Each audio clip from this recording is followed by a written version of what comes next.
Question. Friends, आज हम यहाँ पे अध्ययन करेंगे पेडागोजी से संबंधित महत्वपूर्ण प्रश्नोत्तरी का। और ये जो क्वेश्चन है फ्रेंड्स 1 से 30 तक के क्वेश्चन है और ये क्वेश्चन है प्रीवियस पेपर क्वेश्चन। अभी आपका जो है दिसंबर में पेपर है 14 दिसंबर को, तो सीटेट फर्स्ट हो या आपका सीटेट सेकेंड हो, दोनों के लिए क्वेश्चन है इंपॉर्टेंट है। तो सबसे पहले आपके जो है कितने आंसर यहाँ पे आपके राइट बनते हैं आप कमेंट करना। यहाँ पे जो आंसर हैं ये आपको जो है एक्सप्लेन भी मिलेंगे। तो सबसे पहला यहाँ पे क्वेश्चन दिया गया है, अधोगामी सिद्धांत को निम्नलिखित में से किस उदाहरण में दर्शाया गया है। तो ये ऑप्शन कह रहा है कि शिशु अपनी बाहों के इस्तेमाल से पहले दृष्टि विकसित करते हैं, या शिशु संज्ञानात्मक क्षमता विकसित करते हैं और फिर भाषा सीखते हैं। कह रहा है कि शिशु पहले अपने धड़ और फिर अपने हाथ और पैर हिलाना सीखते हैं, या शिशु बुदबुदाने से पहले किलकिलाना सीखते हैं। तो ऑप्शन नंबर सी हमारा राइट आंसर हो जाएगा कि जो शिशु है पहले अपने धड़ और फिर अपने हाथ और पैर हिलाना सीखते हैं। आपने देखा होगा कि जो विकास होता है वैसे भी इसमें दिया गया है कि जो विकास होता है पहले बीच वाला पोर्शन और फिर उसके बाद जो है हाथ पांव का विकास होता है। अधोगामी सिद्धांत को जो है इस उदाहरण में दर्शाया गया है कि शिशु पहले अपने धड़ और फिर अपने हाथ और पैर हिलाना सीखते हैं। इस सिद्धांत के अनुसार जो है विकास निकट से दूर की ओर क्रम का अनुसरण करता है। इसके अनुसार पहले केंद्र में स्थित अंगों की रचना व नियंत्रण होता है। यही कारण है कि बालक पहले हाथों पैर की मांसपेशियों पर नियंत्रण करना सीखता है और बाद में अंगुलियों के संचालन में निपुण होता है। अतः अधोगामी सिद्धांत के अनुसार बाहों का उपयोग हाथों से पहले होता है। अगला क्वेश्चन है यहाँ पे अजर्सन और रीजन दिया गया है। आर्थिक रूप से कमजोर आय वाले परिवारों के बच्चे जो है बचपन उच्च आय वाले परिवारों के बच्चों की तुलना में बहुत अलग होते हैं। और यहाँ पे जो कारण कह रहा है कि अलग अलग संस्कृतियों में बच्चों द्वारा बचपन का काल अलग अलग अनुभव किया जा सकता है। तो इसमें हमें बताना है कौन सा ऑप्शन यहाँ पे सही है। तो यहाँ पे देखेंगे दोनों सही है, ए और आर दोनों सही है और आर जो है सही व्याख्या करता है ए की। तो आर्थिक रूप से जो कमजोर आय वाले परिवारों के बच्चों का बचपन जो है उच्च आय वाले परिवारों के बच्चों की तुलना में बहुत अलग होता है, क्योंकि अलग अलग संस्कृतियों में बच्चों द्वारा बचपन का काल अलग अलग अनुभव किया जाता है। इसलिए शिक्षा क्षेत्र में विद्यार्थियों की विविध प्रकार की भिन्नताओं को ध्यान में रखकर शिक्षा के समावेशन को प्रोत्साहित किया जा रहा है तथा सभी के लिए जो है न्यायोचित शिक्षा पर बल दिया जा रहा है। सांस्कृतिक विविधता एक ऐसा सिद्धांत है जो विभिन्न मानव समूह के बीच सांस्कृतिक अंतरों को पहचानता है और उन्हें वैध करता है, अर्थात यह समाज में विभिन्न सांस्कृतिक तत्वों को एक साथ जोड़ रही है। अगला क्वेश्चन है क्वेश्चन नंबर 3, बेहतर एथलेटिक शारीरिक क्षमताएं नियमों के साथ खेलों में भागीदारी तार्किक विचार प्रक्रियाएं जो ठोस अनुभवों के आसपास केंद्रित होती हैं वे किस अवधि के लक्षण हैं। तो ये है फ्रेंड्स ऑप्शन नंबर सी हो जाएगा मध्य बचपन। तो बेहतर एथलेटिक शारीरिक क्षमताएं नियमों के साथ खेलों में भागीदारी तार्किक विचार प्रक्रियाएं जो ठोस अनुभवों के आसपास केंद्रित होते हैं वे मध्य बचपन अवधि के लक्षण हैं। मध्य बचपन की अवधि 6 से 12 वर्ष होती है। धीमी वृद्धि, बेहतर मोटर कौशल, बेहतर सोचने की क्षमता, दोस्तों और माता पिता के साथ पड़ोसी के साथ बातचीत करना आदि मध्य बचपन अवधि की विशेषताएं हैं। मध्य बचपन में एक बालक जो है द्रव्यमान संख्या और क्षेत्रफल के परिवर्तन को समझ आता है। अगला क्वेश्चन है यहाँ पे जो है निम्नलिखित में से सामाजिकरण के द्वितीय कारक कौन कौन से हैं। तो ये है फ्रेंड्स ऑप्शन नंबर यहाँ पे देखेंगे। सबसे पहले है यहाँ पे किताबें और पत्रिकाएं, किताबें और पत्रिकाएं। उसके बाद क्या हो जाएगा निकट परिवार हो जाएगा और फिर यहाँ पे हो जाएगा फ्रेंड्स स्कूल हो जाएगा। मीडिया यहाँ पे नहीं होगा। ऑप्शन नंबर 3 सी यहाँ पे राइट आंसर हो जाएगा। तो सामाजिकरण के द्वितीय कारक निम्नलिखित है। सबसे पहले किताबें और पत्रिकाएं, मीडिया, स्कूल, समाज, राजनीतिक और धार्मिक संस्थाएं आदि। जबकि सामाजिकरण के प्राथमिक कारकों में सबसे पहले परिवार, पड़ोस, नातेदारी समूह आते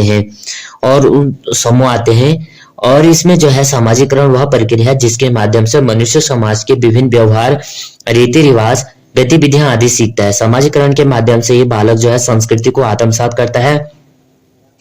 समाजीकरण के द्वारा संस्कृति, सभ्यता तथा अन्य अनगिनत विशेषताएं पीढ़ी दर पीढ़ी हस्तांतरित होते रहते हैं, जीवित रहते हैं। अतः सामाजीकरण निरंतर चलने वाली सीखने की एक प्रक्रिया है। तो यहाँ पे हमें पूछा गया था कौन कौन से हैं द्वितीय कारक, कौन कौन से ये द्वितीय कारक पूछा गया है। तो ऑप्शन नंबर सी हमारा राइट आंसर हो जाएगा। अगला क्वेश्चन देखेंगे फ्रेंड्स, पियाजे के अनुसार आनुवांशिक रूप से क्रमादेशित जैविक परिवर्तनों का होना क्या कहलाता है?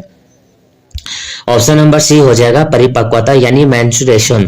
तो पियाजे के अनुसार आनुवांशिक रूप से क्रमादेशित जैविक परिवर्तनों का होना परिपक्वता कहलाता है। इनके अनुसार जो है हमारी सोच प्रक्रिया मौलिक रूप से हालांकि धीरे धीरे जन्म से परिपक्वता तक बदलती है, क्योंकि हम लगातार दुनिया को समझने का प्रयास करते हैं।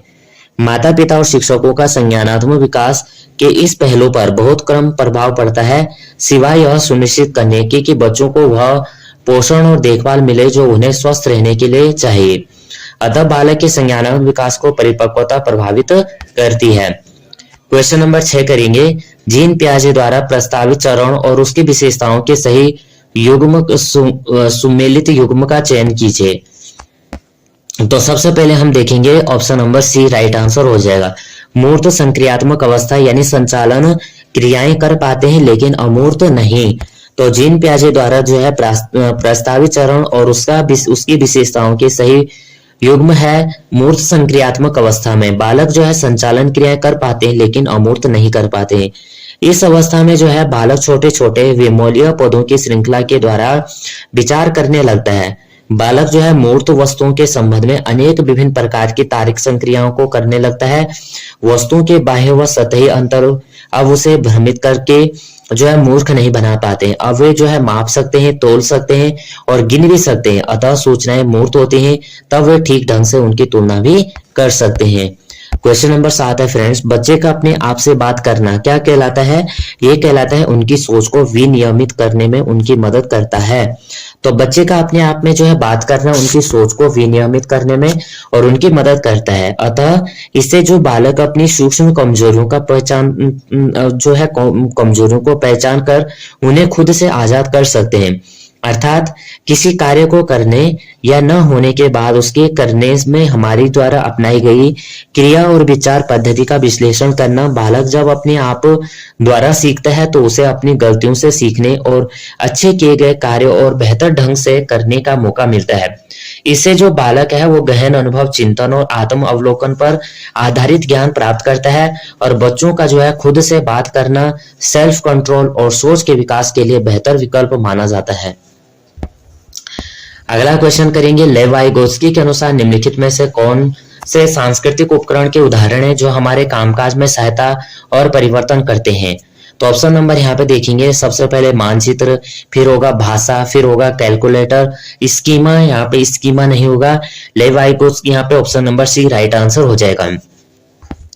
तो लेव वाइगोत्स्की के अनुसार जो मानचित्र है, भाषा और कैलकुलेटर है, ये सांस्कृतिक उपकरण के उदाहरण हैं जो हमारे कामकाज में सहायता और परिवर्तन करते हैं। इन्होंने बालक के संज्ञानात्मक विकास में सांस्कृतिक का सामाजिक कारकों तथा भाषा को महत्वपूर्ण माना है।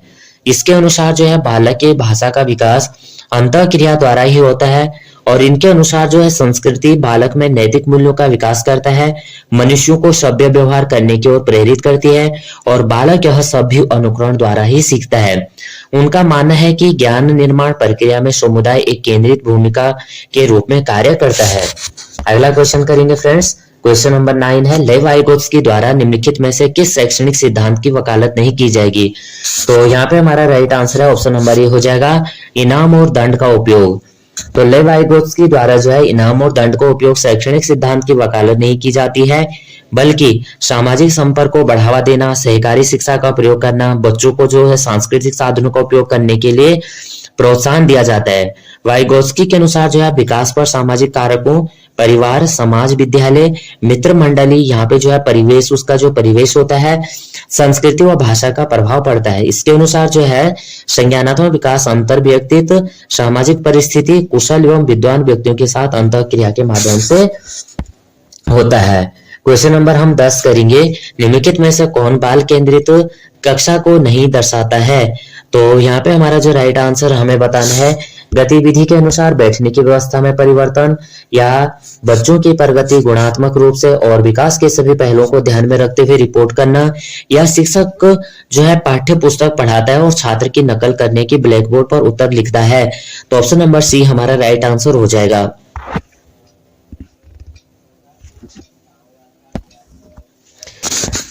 तो जो शिक्षक होता है पाठ्य पुस्तक पढ़ाता है, छात्रों की नकल करने के लिए ब्लैक बोर्ड पर उत्तर लिखता है। यह बाल केंद्रित कक्षा को नहीं दर्शाता है। बाल केंद्रित कक्षा वह है जो बच्चों के अनुभवों और जरूरतों को जो है प्रधानता देता है और बच्चों को कार्य करने या कक्षा की गतिविधियों को सीखने के लिए उनकी रणनीति को बढ़ावा देने के लिए पर्याप्त अवसर प्रदान करती है।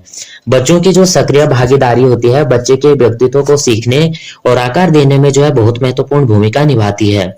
इसमें जो गतिविधि होती है उनके अनुसार बैठने की व्यवस्था में परिवर्तन, बच्चों की प्रगति गुणात्मक रूप से और विकास के सभी पहलुओं को ध्यान में रखते हुए रिपोर्ट की जाती है।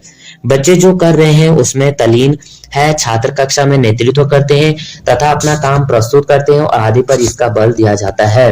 अगला क्वेश्चन है, लॉरेंस कोलबर्ग के नैतिक विकास के सिद्धांत में सामाजिक व्यवस्था बनाए रखने के चरण की विशेषता है। तो यहाँ पे हमारा राइट आंसर है ऑप्शन नंबर डी, कानूनों को बनाए रखना समाज के प्रत्येक सदस्य का व्यक्तिगत कर्तव्य है। तो लॉरेंस कोलबर्ग के नैतिक विकास के सिद्धांत में सामाजिक व्यवस्था बनाए रखने के लिए चरण की विशेषता है, कानूनों को बनाए रखना समाज के प्रत्येक सदस्य का व्यक्तिगत कर्तव्य है। व्यक्तिगत मूल्यों तथा विचारों के सापेक्षवाद के प्रति जागरूकता के फलस्वरूप आम सहमति पर पहुंचने के लिए कार्यरत नियमों पर बल दिया जाने लगता है। समाज की आम सहमति क्या है के अलावा पूर्व में विद्यमान नियमों को सामाजिक उपयोगिता के तार्किक विचार विमर्श के आधार पर परिवर्तित करने की संभावना भी बनी रहती है। विधि सम्मत नियमों के अतिरिक्त जो है स्वतंत्र स्वीकारोक्ति या समर्पण भाव व्यक्ति को अपने दायित्वों का पालन करने के लिए प्रेरित करता है।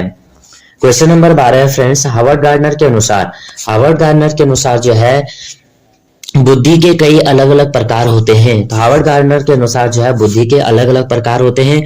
बुद्धि को एक ही ज्ञान क्षेत्र से नहीं जोड़ा जा सकता क्योंकि प्रत्येक व्यक्ति जो है अपनी क्षमताएं होते हैं और इन्होंने बुद्धि के 9 प्रकार माने हैं, जो इस प्रकार हैं: भाषा संबंधी बुद्धि, तार्किक गणितीय बुद्धि, स्थानिक बुद्धि, संगीतात्मक बुद्धि, शारीरिक क्रियात्मक बुद्धि, अंतर्व्यक्तित्व बुद्धि और अंतर्व्यक्तित्व बुद्धि, प्रकृतिवादी बुद्धि, अस्तित्ववादी बुद्धि। गार्डनर के अनुसार जो है ये 9 बुद्धि परस्पर एक दूसरे से स्वतंत्र होती है एवं प्रत्येक के क्रियाशील होने के ढंग को अलग अलग होते हैं। क्वेश्चन नंबर 13, जेंडर तटस्थ भाषा का प्रयोग व जेंडर के एक सामाजिक संरचना बजाय आनुवंशिकता द्वारा निर्धारित होने पर चर्चा करने से। तो ऑप्शन नंबर डी हो जाएगा, जेंडर रूढ़िवादिता को चुनौती मिलेगी। तो जेंडर तटस्थ भाषा का प्रयोग व जेंडर के एक सामाजिक संरचना बजाय आनुवंशिकता द्वारा निर्धारित होने पर चर्चा करने से जेंडर रूढ़िवादिता को चुनौती मिलती है। किसी भी समूह की जो विशेषताओं के प्रति अवधारणा या विश्वास रूढ़िवादिता कहलाता है। जेंडर रूढ़िवादिता का अर्थ है स्त्री और पुरुष, लड़के और लड़कियों के लिए आम विश्वास और आम धारणा है। जेंडर समानता स्थापित करने में विद्यालय की महत्वपूर्ण भूमिका होती है। सह शिक्षा वाले विद्यालयों में शिक्षकों तथा अन्य स्टाफ द्वारा बालक बालिकाओं की गतिविधियों पर नजर रखी जाती है और ऐसे प्रयास किए जाते हैं कि वे बालक बालिकाओं के साथ समानता के साथ व्यवहार करने हेतु प्रेरित हो। विविध पृष्ठभूमि के बच्चों को सीखने की सुविधा के लिए शिक्षक द्वारा का पालन किया जाना चाहिए। ऑप्शन नंबर सी हो जाएगा, विभेदित निर्देशात्मक शैलियां। तो विविध पृष्ठभूमि के बच्चों को सीखने की सुविधा के लिए शिक्षक द्वारा विभेदित निर्देशात्मक शैलियां डिफरेंशिएटेड इंस्ट्रक्शन स्टाइल्स का पालन किया जाना चाहिए। विभेदित निर्देश में एक शिक्षक समावेशी कक्षा में सबसे चुनौतीपूर्ण से लेकर सबसे प्रतिभाशाली तक सभी बच्चों की जरूरतों को पूरा करने के लिए निर्देश तैयार करता है। अलग अलग निर्देश विशेष रक्षा के छात्रों को जो है पूरी तरह से भाग लेने में मदद करता है और विभेदीकरण निर्देशात्मक शैली एक प्रभावी रणनीति है जो छात्रों की शैक्षणिक रूप से विविध आबादी की जरूरतों को पूरा करती है और विशेष रूप से ऐसे छात्र जो प्रतिभाशाली या विकलांग हैं। क्वेश्चन नंबर 15 है, बच्चों के मूल्यांकन के बारे में निम्नलिखित में से कौन सा कथन सही नहीं है। तो यहाँ पे हमारा राइट आंसर हो जाएगा ऑप्शन नंबर बी, मूल्यांकन हमेशा जो है शिक्षण अधिगम से अलग गतिविधि के रूप में किया जाना चाहिए। तो बच्चों के जो मूल्यांकन होते हैं के बारे में कथन सही नहीं है। मूल्यांकन हमेशा शिक्षण अधिगम से अलग गतिविधि के रूप में किया जाना चाहिए क्योंकि मूल्यांकन किसी भी शिक्षक और अधिगम के कार्यक्रम का एक ही अभिन्न अंग है।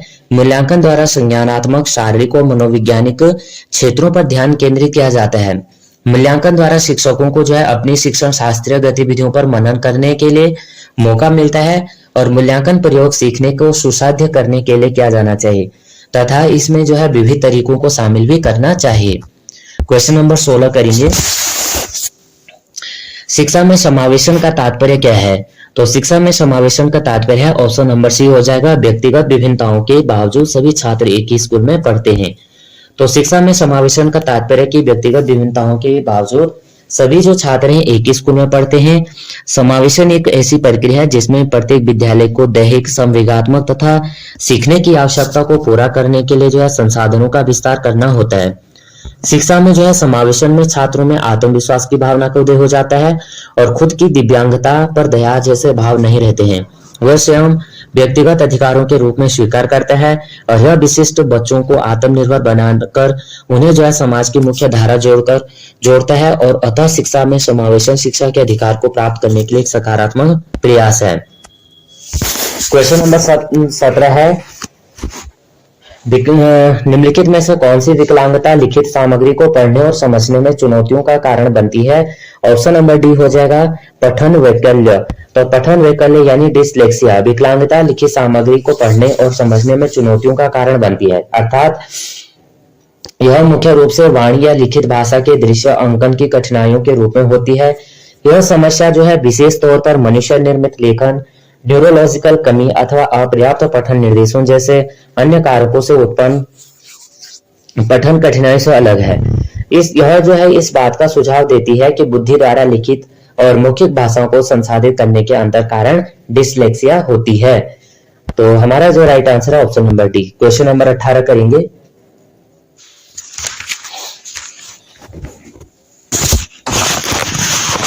निम्नलिखित में से कौन सा सुविधाहीन और वंचित समूह के शिक्षार्थियों को शामिल करने में बाधा उत्पन्न करेगा? तो ये करेगा फ्रेंड्स ऑप्शन नंबर बी, गैर प्रासंगिक सामग्री। तो गैर प्रासंगिक सामग्री यानी इसमें जो है सुविधाहीन और वंचित समूह के शिक्षार्थियों को शामिल करने में बाधा उत्पन्न करेगा, क्योंकि इसमें जो है सुविधाहीन और वंचित समूह के छात्रों की आवश्यकताओं की अवहेलना की जाती है।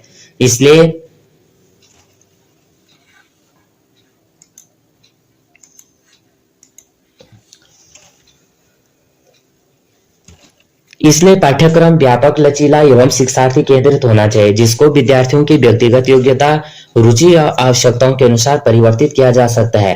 पाठ्य सामग्री का जो निर्माण है विद्यार्थियों की विविध प्रकार की जरूरतों को ध्यान में रखकर करना चाहिए। क्वेश्चन नंबर 19 करेंगे, निम्नलिखित में से यहाँ पे शिक्षकों द्वारा विविध शैक्षणिक रणनीतियों के उपयोग से निम्नलिखित में से किसके समावेशन में मदद मिलेगी?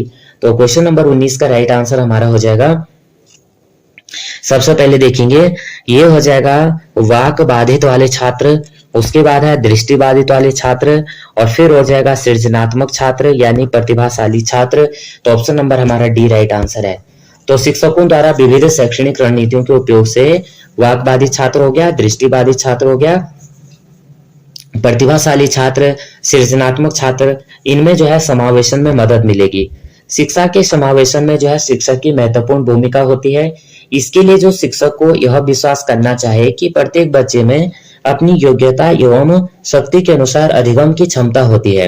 अतः समावेशीकरण द्वारा शिक्षक सामान्य छात्रों के साथ साथ विशेष आवश्यकताओं वाले निःशक्त बालकों का भी ध्यान रखता है। अगला क्वेश्चन है, निम्नलिखित में से कौन सा विकल्प दी गई दिव्यांगता और संबंधित छात्रों के समावेशन हेतु यथोचित संयोजन रणनीति का सही युग्म है? तो यहाँ पे जो क्वेश्चन नंबर 20 है, क्वेश्चन नंबर 20 का यहाँ पे राइट आंसर है फ्रेंड्स ऑप्शन नंबर सी, गतिमान दिव्यांगता भूतल पर कक्षाओं का प्रावधान।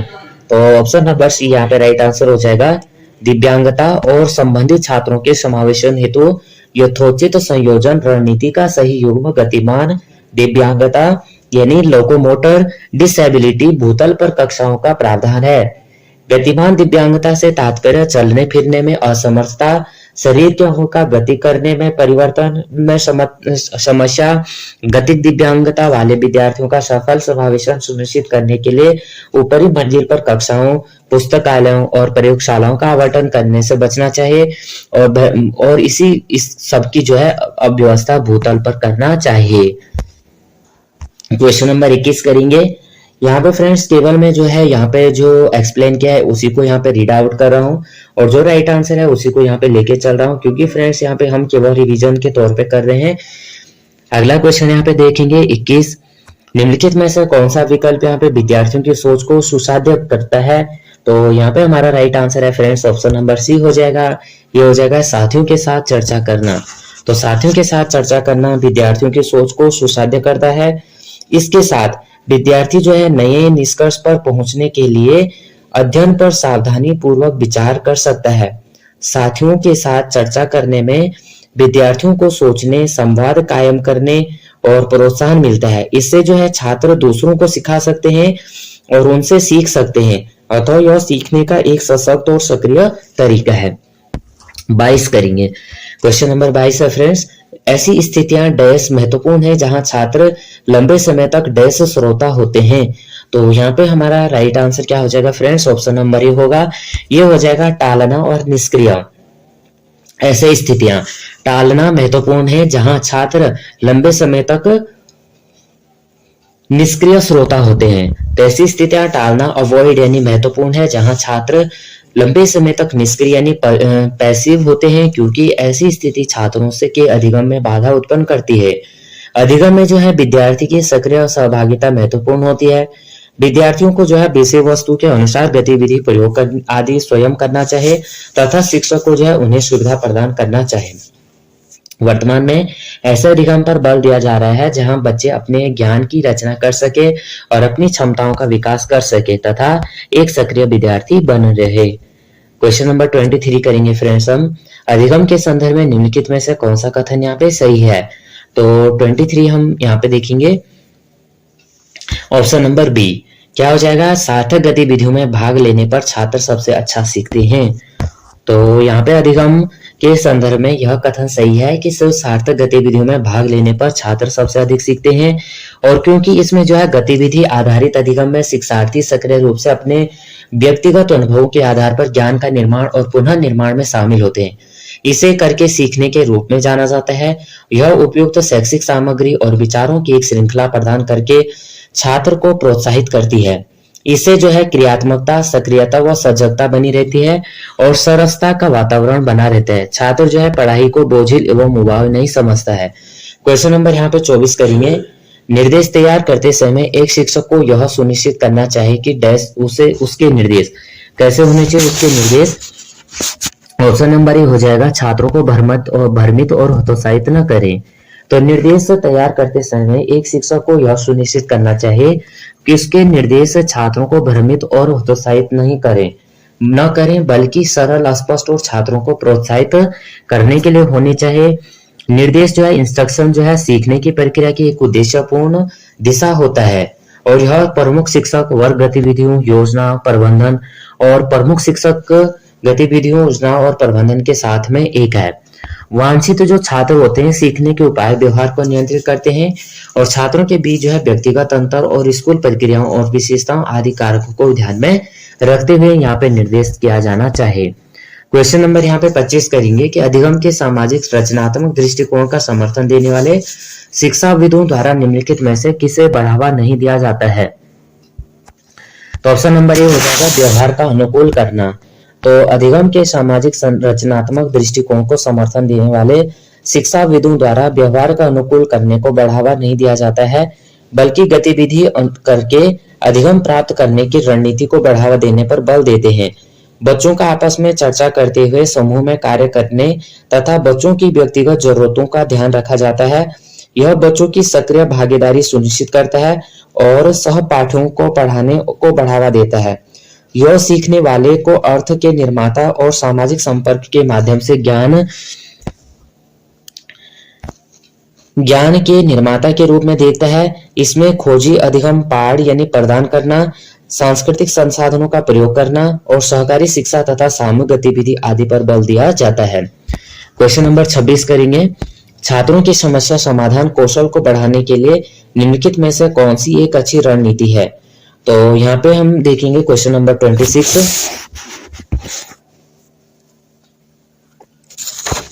Option number A right answer है कि ऐसी परिस्थितियां बनाए जिनमें ज्ञान के अनुप्रयोग की मांग हो।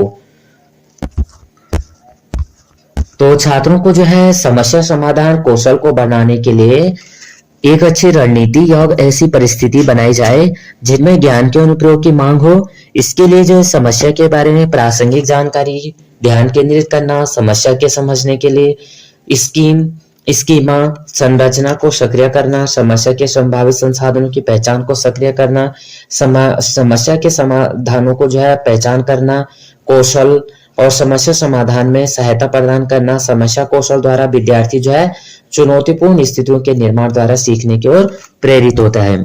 क्वेश्चन नंबर 27 करेंगे, एक शिक्षक को बच्चों के बीच भ्रांतियां किस तरह निपटाना चाहिए। तो यहाँ पे जो हमारा 27 राइट आंसर है, ऑप्शन नंबर यहाँ पे बी हो जाएगा कि यहाँ पे जो है उनकी भ्रांतियों के प्रत्युत्तर हेतु अवसर प्रदान करने चाहिए। तो एक शिक्षक को जो है बच्चों के बीच भ्रांतियों को निपटाने के लिए जो है बच्चों को उनकी भ्रांतियों के प्रत्युत्तर हेतु अवसर प्रदान करने चाहिए, क्योंकि भ्रांतियां वे सहज विचार और समझ होती हैं जो बालक के पिछले अनुभव में निहित होती हैं। शिक्षण अधिगम प्रक्रिया में जो है इन भ्रांतियों पर चर्चा करना चाहिए, बालकों को प्रत्युत्तर हेतु अवसर देना चाहिए जो गहन विचार का नेतृत्व करने में सहायक होता है। भ्रांतियों द्वारा जो है अधिगम हो जाता है। विद्यार्थी अपनी भ्रांतियों के उपयोग द्वारा नए ज्ञान को प्राप्त करते रहेंगे तो उन्हें सीखने में सही अनुभव हस्तक्षेप होता रहेगा। अधिगम की प्रक्रिया में शर्मिंदगी है, तो ऑप्शन नंबर बी हो जाएगा हानिकारक। अधिगम की प्रक्रिया में शर्मिंदगी हानिकारक है क्योंकि यह अधिगम में बाधक बनकर छात्र को उत्साहित करती है, जिसमें छात्र निष्क्रिय श्रोता की भूमिका का निर्वहन करने लगता है। अधिगम में जो है छात्रों को एक अधिगमकर्ता की भूमिका का निर्वहन करना चाहिए। विभिन्न प्रकार के अनुभवों की वजह से जो है मनुष्य के स्वाभाविक व्यवहार में जो परिवर्तन होता है उस प्रक्रिया को जो है अधिगम कहते हैं। अधिगम की जो प्रक्रिया होती है ये सदैव सभी जगह चलती रहती है, इसलिए शर्मिंदगी अधिगम के लिए हानिकारक होती है। राष्ट्रीय शिक्षा नीति 2020 में प्रस्तावित बदलाव क्या है। तो यहाँ पे आपने देखा होगा फ्रेंड्स, जितनी भी मैंने वीडियो अपलोड कर रखी हैं, जितने भी प्रीवियस पेपर अपलोड किए हैं, सब में आपने देखा होगा कि एनईपी से क्वेश्चन पूछे जा रहे हैं। तो यहाँ पे हमारा जो राइट आंसर हो जाएगा फ्रेंड्स, ऑप्शन नंबर ए हो जाएगा मानकीकरण से लचीलापन। तो राष्ट्रीय शिक्षा नीति 2020 में प्रस्तावित बदलाव मानकीकरण से लचीलापन है। लचीलापन पाठ्यक्रम पाठ्यचर्या में परिवर्तन करने की क्षमता के रूप में परिवर्तित होता है, अर्थात पाठ्यचर्या के किसी भी घटक को आवश्यकता अनुसार संभावित रूप से परिवर्तित किया जा सकता है। पाठ्यचर्या जो है रचना में ज्ञान कुशलता और भावनाओं में उन विस्तृत क्षेत्रों का समावेशन किया जाना चाहिए जो बालक की व्यक्तिगत भिन्नता की दृष्टि से विकास की प्रक्रिया को विकसित कर सके। लास्ट क्वेश्चन है आज की वीडियो का, देखेंगे अधिगम को डैश के बजाय डैश की ओर निर्देशित किया जाना चाहिए। क्वेश्चन नंबर 30, ऑप्शन नंबर यहाँ पे सी राइट आंसर है, रटने और समझने। अधिगम को जो है रटने के बजाय समझने की ओर निर्देशित किया जाना चाहिए, क्योंकि जो अधिगम है अस्थायी तथा अस्थायी रूप से सीखना या व्यवहार में परिवर्तन को कहते हैं, जिसमें जो है रटने की प्रक्रिया बाधक बन जाती है। दूसरे शब्दों में कह सकते हैं कि अधिगम वह मानसिक प्रक्रिया है जिसमें बालक परिपक्वता की ओर बढ़ता हुआ और अपने अनुभवों से लाभ उठाता हुआ अपने स्वाभाविक व्यवहार में परिवर्तन करता है। अधिगम जो है अधिगम द्वारा बालक अपने वातावरण के साथ समायोजन तथा अनुकूलन करने के लिए तैयार होता है। अधिगम की प्रक्रिया जो है बालक की समझ व अनुभव पर आधारित होती है। तो यहाँ पे फ्रेंड्स हमारा जो क्वेश्चन थे 30 क्वेश्चन थे, सभी क्वेश्चन यहाँ पे हमने देखे विथ जो है विद एक्सप्लेनेशन। तो आपके कितने आंसर यहाँ पे जो है राइट बनते हैं, आपको कितने आंसर यहाँ पे आते थे। ये वीडियो आपको थोड़ा भी हेल्पफुल लगती है फ्रेंड्स तो प्लीज वीडियो को लाइक शेयर और सब्सक्राइब कर देना, बेल आइकन को प्रेस करना। जय हिंद, जय भारत।